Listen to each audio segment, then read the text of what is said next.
Hey, what's going on, everybody? I hope you're doing well today. Of course, as always, welcome back to another Cars 3 diecast review. Today we have the revolting number 48 Racer TG Castlenut. I got this from Amaze and Boys Toys Co. Thank you, Bailey Mays, over there at Amaze and Boys Toys Co. Their eBay store is called Code May 0. The link to it will be in the description below. They have a lot of listings, like at least 5 pages of just cars listings, but they even have more than that. So if you want to contact them asking about something that you don't see that you may want to buy, just email them. The email address for them will be in the description below, and they are in the process of creating their own website, so that'll be awesome. It'll make things a lot easier, and they do ship worldwide. Also, they are currently buying collections, so if you have, like, not even collections, just like cars,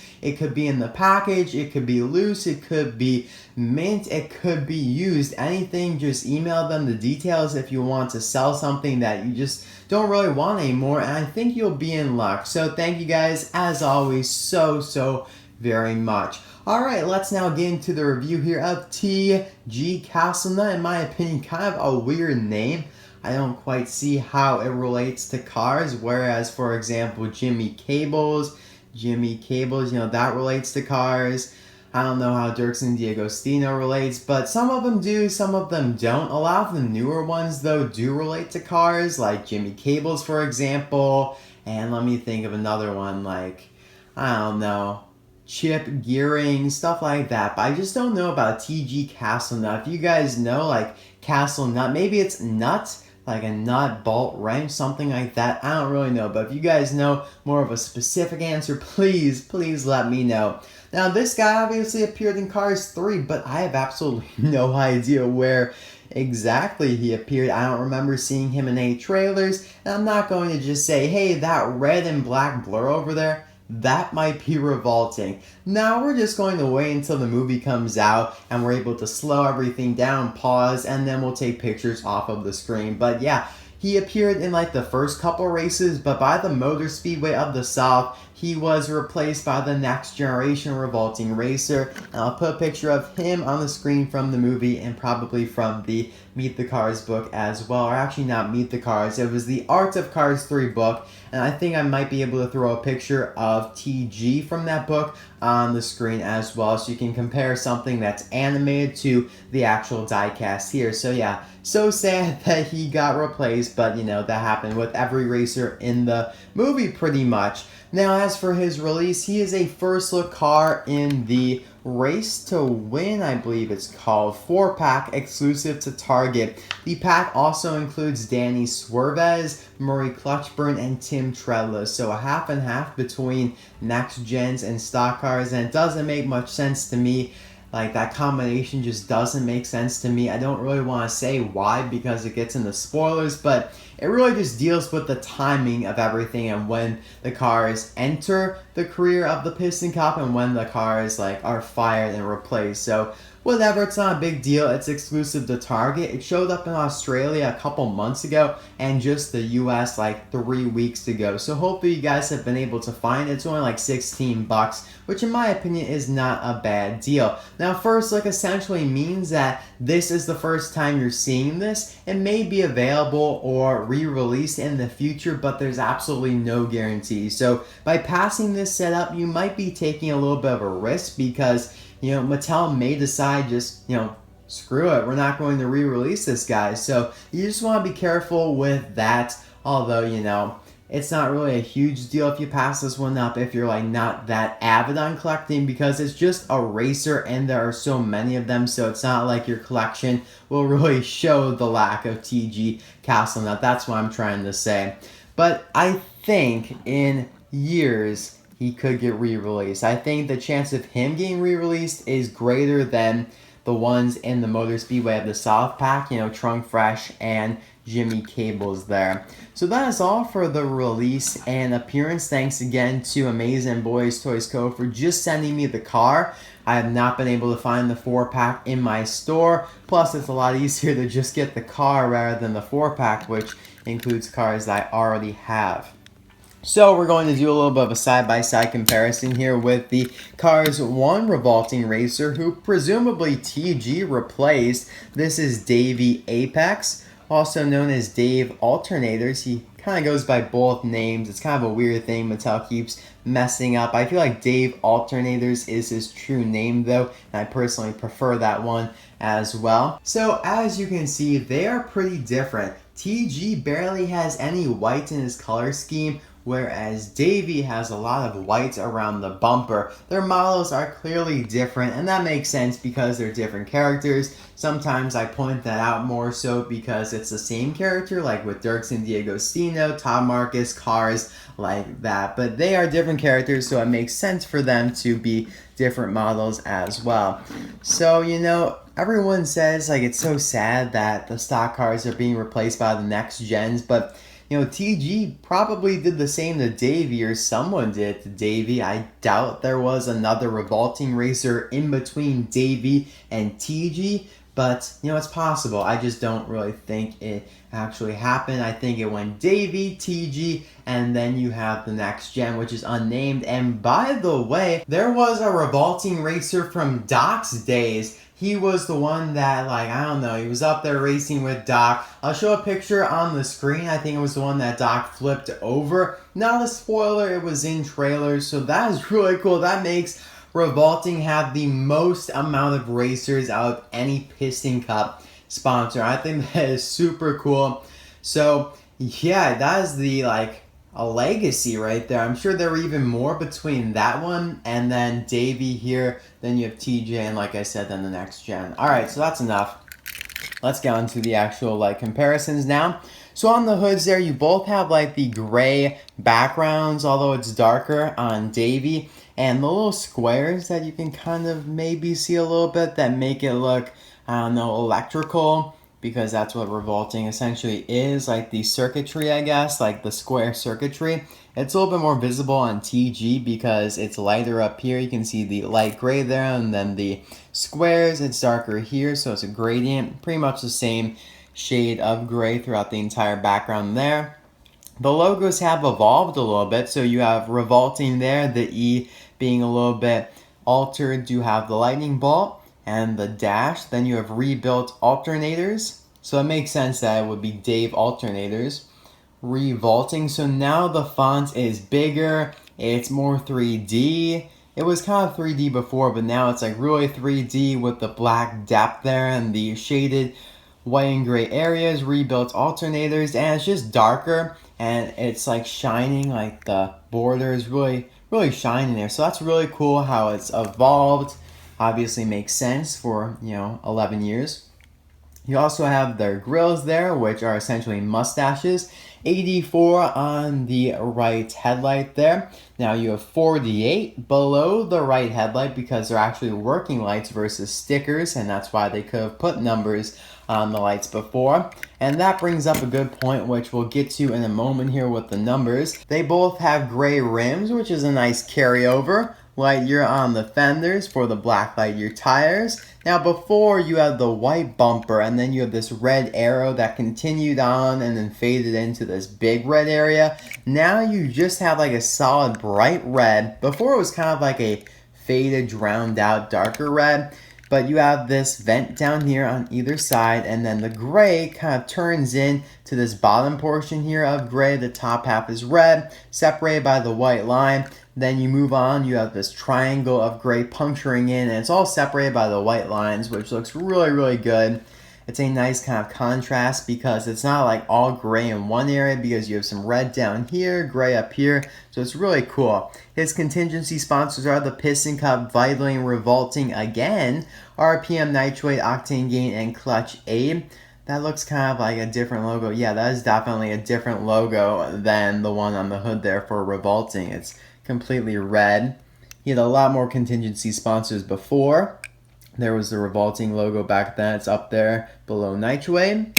And now looking at the numbers here, you have 48 and 84. So let's just do a brief explainer for why they changed the number, because they only changed the number for cars that, okay, this is kind of hard to explain, but Brick Yardley, the Vitally Racer, before his like number, it was, what was it? I can't even remember. It was like 71 or something, and now it is, I can't even remember, 24. All right, so now it's 24. Before it was something like in the 70s. Okay, you guys got that?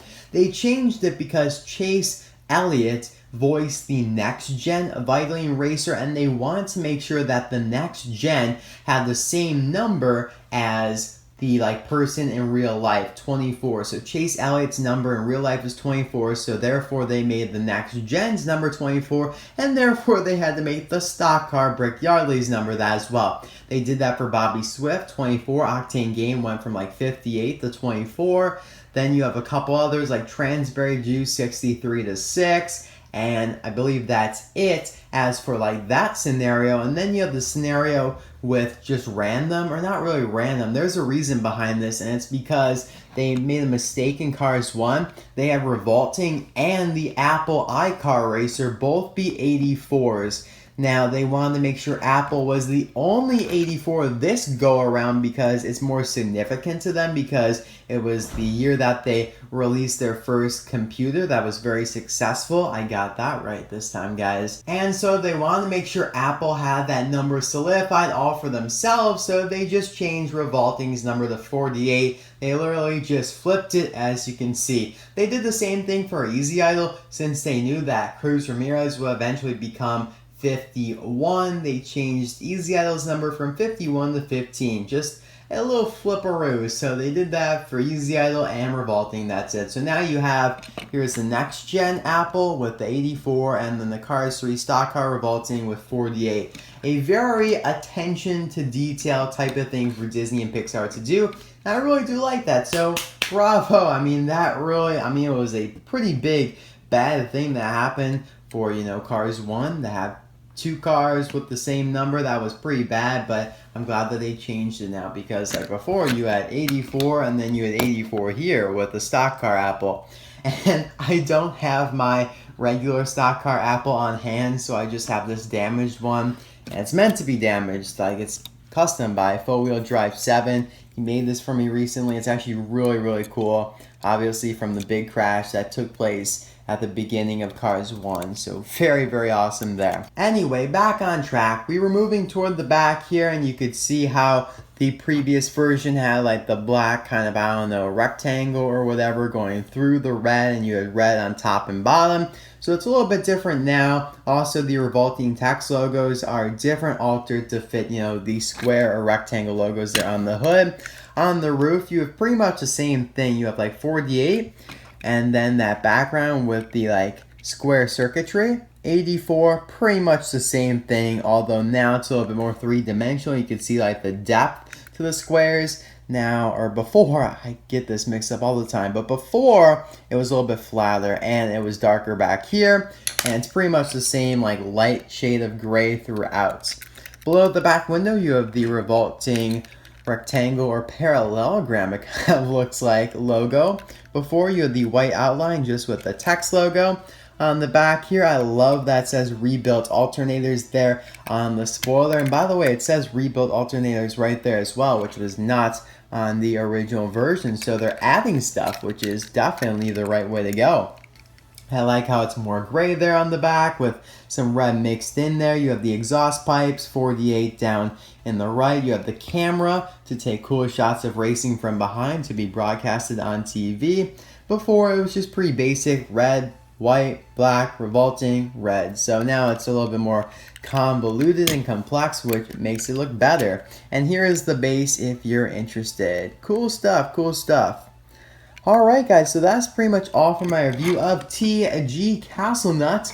I reviewed him last because I have to say I definitely prefer Dirksen D'Agostino, the Trunk Fresh Racer, and Jimmy Cables, the Intersection Racer, over TG. But let me know in the comment section below if you prefer Davey Apex from Cars 1 over TG Castlenut or vice versa. I think I prefer TG, but it's a little bit closer than with a Trunk Fresh, where it was no doubt in my mind I preferred the Cars 3 version. This one is a closer race because I really do like the white at the front here. It provides for a nice contrast, but I do prefer TG a little bit more.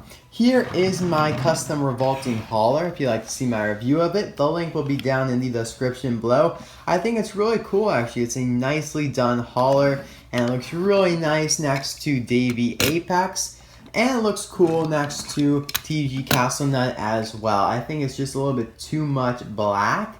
Like in the movie, I feel like the revolting hauler would have been red or just like a darker red with some gray mixed in. But since they have the nitro hauler on hand, the customizer just used that, which is okay because it works, right? But still, you know, it's a cool hauler for sure. Looks like they really kind of like squeezed the decals to fit on there. You can see how it's all squunched up. The decals they used clearly weren't the best because they're peeling off there, which makes this one of my least favorite customs. It's still a good one, but I have so many good quality, like amazing actually, quality customs that this doesn't amount to it at all. I got it on eBay a while back in like late 2015. The seller does not make any more custom haulers because they haven't listed anymore on eBay in a long time. I know they did at least Rev and Go and Revolting. I have both. The decals on Rev and Go are absolutely disgusting. Maybe it's because I've had it for longer or something, but they are like peeling off like rotten apple core or something. It's just peeling. I don't even know. That was a terrible comparison, but yeah, I mean, I'm not saying this is bad, but I have so many better customs from people like Cars and Stuff. Also, 4-Wheel Drive 7, Jim Scavenger, Joe's Minis. They are really the top dogs when it comes to customizers. And got Frank as well, but he's not really into it anymore. Although he did list some billboards on eBay that I'm thinking about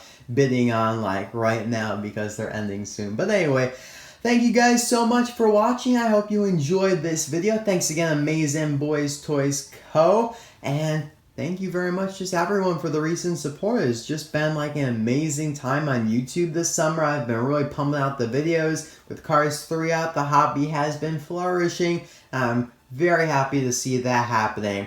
The next review will most likely be... I actually don't know. What will it be? It could be Team Cars 3 No Stall, maybe that, because I have a cool custom No Stall Pity from 4-Wheel Drive 7. I also have some other stuff like the haulers, Paunchy Wipeout, and I have more stuff coming from Amaze and Boys Toys Co. So I might just wait for that. Thanks again, and I'll see you guys next time. Bye now.